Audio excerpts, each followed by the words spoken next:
di vero poi ti alzi un giorno e non ci pensi più,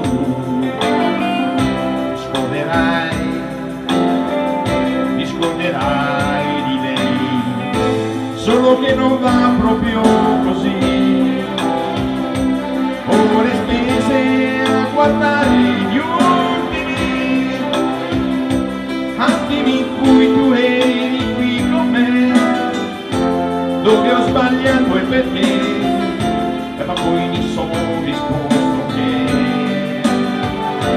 no, nessun rimpianto, nessun rimorso, soltanto certe volte capita che appena prima di dormire mi sembra di sentire il tuo ricordo che mi bussa e mi fa male un po', come dico tutto il tempo per l'unica cura possibile,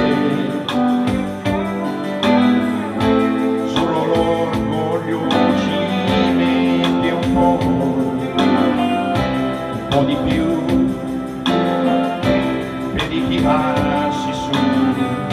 però mi ha detto intanto a chiedermi se era giusto essere trattato così da una persona che diceva di amarti e proteggerti prima di abbandonarti.